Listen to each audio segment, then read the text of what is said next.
Welcome back to gossips garage. విడుదల రజనీ పరిచయం అవసరం లేని పేరు. ఒక్కసారి ఎమ్మెల్యేగా గెలిచే మంత్రి పదవి దక్కించుకొని స్పెషల్ అనిపించుకున్నారు. కట్ చేస్తే గత ఎన్నికల్లో ఓటమి రజనీకి అన్ని రకాలుగా చుక్కలు చూపిస్తోంది. ఓవైపు కేసులు, మరోవైపు అవినీతి ఆరోపణలు, ఇంకోవైపు పార్టీలో సీన్. పరిస్థితులు రజనీతో ఫుట్బాల్ ఆడుతున్నాయి. ఏసీబీ కేసులో ఉచ్చు మరింత బిగుసుకుంటోంది. అసలు విడుదల వాట్ నెక్స్ట్? రాబోయే రోజుల్లో మరిన్ని చుక్కలు చూడడం ఖాయమా? విడుదల రజనీ చుట్టూ ఏసీబీ ఉచ్చు. వైసీపీలో నెక్స్ట్ అరెస్ట్ రజనీదేనా? ఓవైపు కేసులు, మరోవైపు అవినీతి ఆరోపణలు. వరుస పరిణామాలతో రజనీ ఉక్కిరిబిక్కిరి. పరిస్థితులు రజనీతో ఫుట్బాల్ ఆడుతున్నాయా? మొన్న వంశీ, నిన్న పోసాని, నెక్స్ట్ ఎవరు? ఏపీలో వరుస అరెస్టుల వేళ వినిపిస్తున్న ప్రశ్న ఇది. అధికారం అడ్డం పెట్టుకుని చాలా మంది వైసీపీ నేతలు అవినీతికి పాల్పడ్డారని ఆరోపణలు గుప్పిస్తున్న కూటమి సర్కార్ ఒక్కొక్కరి లెక్కలు తేలుస్తోంది. ఇలాంటి పరిణామాల మధ్య మాజీ మంత్రి విడుదల రజనీ చుట్టూ ఏసీబీ ఉచ్చు బిగుస్తోంది.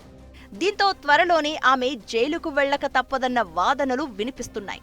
దీనికి సంబంధించి పోలీసులు ఇప్పటికే అన్ని సిద్ధం చేయగా కొన్ని అనుమతులు రావాల్సి ఉందని తెలుస్తోంది. 2019లో చిలకలూరిపేట నుంచి ఎమ్మెల్యేగా గెలిచిన రజనీ జగన్ సెకండ్ క్యాబినెట్లో మంత్రి పదవి దక్కించుకున్నారు. వైద్య ఆరోగ్య శాఖ మంత్రిగా పనిచేశారు. 2024 ఎన్నికల్లో చిలకలూరిపేట నుంచి గుంటూరు వెస్ట్కు మారిపోయి ఘోర పరాభవాన్ని మూటగట్టుకున్నారు. ఓటమి తర్వాత అటు పార్టీలోనూ ఇటు పర్సనల్ గా రజనీకి కష్టాలే ఎదురవుతున్నాయి. ఇప్పుడు ఏసీబీ ఉచ్చు బిగుసుకునే పరిస్థితి కనిపిస్తోంది. మంత్రిగా బాధ్యతలు చేపట్టిన తర్వాత రజనీ భారీగా వసూళ్లు చేపట్టారని ఆరోపణలు ఉన్నాయి. స్టోన్ క్రషర్ యజమానుల నుంచి ఏకంగా 2 కోట్లకు పైగా వసూలు చేశారనే ఆరోపణలు వినిపించగా విజిలెన్స్ అండ్ ఎన్ఫోర్స్మెంట్ అధికారులు విచారణ జరిపారు. వసూళ్ల పర్వం నిజమే అని తేల్చారు. ఈ నివేదికను ప్రభుత్వానికి కూడా అందించారు. రిపోర్టు ఆధారంగా అవినీతి నిరోధక శాఖ ఇప్పటికే దృష్టి సారించింది. కేసులో కీలక నిందితుడిగా ఉన్న ఐపీఎస్ అధికారి జాషువాపై కేసు నమోదుతో పాటు విచారణ చేసేందుకు అనుమతించాలన్న ఏసీబీ అభ్యర్థనకు సీఎస్ అనుమతి మంజూరు చేశారు. ఇక రజనీపై కేసు నమోదు చేసి విచారణ చేపట్టేందుకు అనుమతించాలని గవర్నర్కు ఏసీబీ లేఖ రాసింది. గవర్నర్ నుంచి అనుమతి రాగానే రజనీపై కేసు నమోదు చేయడంతో పాటు విచారించేందుకు ఏసీబీ రెడీగా ఉంది. అదే జరిగితే ఎలాగూ నేరం ప్రూవ్ కావడంతో రజనీ అరెస్ట్ ఖాయం అనే చర్చ జరుగుతోంది. ఏసీబీ రూపంలోనే కాదు, రాజకీయంగానూ రజనీని కష్టాలు వెంటాడుతున్నాయి.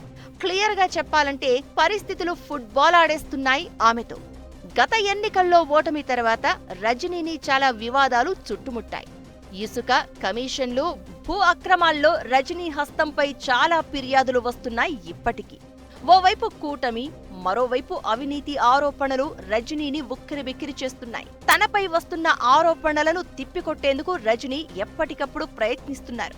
ప్రతిపాటిపై ఆ మధ్య ఫైర్ అయింది కూడా అందుకే. రజనీకి పార్టీ హైకమాండ్ కూడా సపోర్ట్ గా ఉండడంతో ఇప్పటికీ పార్టీలో మంచి పట్టుందనే అనుకున్నారంతా.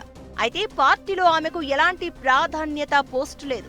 ఇప్పటికీ రజనీ మాజీ మంత్రి మాత్రమే. పార్టీ పరంగా ఆమెకు ఇప్పటికీ మంచి పోస్టు దక్కలేదు. గత ఎన్నికల ముందు చిలకలూరిపేట నుంచి గుంటూరు వెస్ట్కు పంపించారు జగన్. అయితే అక్కడ ఓడిపోవడంతో తనకు జిల్లా అధ్యక్ష పదవి దక్కుతుందని రజనీ ఆశించారు. అయితే ఆ పోస్టును అంబటి రాంబాబుకిచ్చారు. కనీసం గుంటూరు అర్బన్ జిల్లా పదవి అయినా ఇస్తారనుకుంటే అది కూడా జరగలేదు.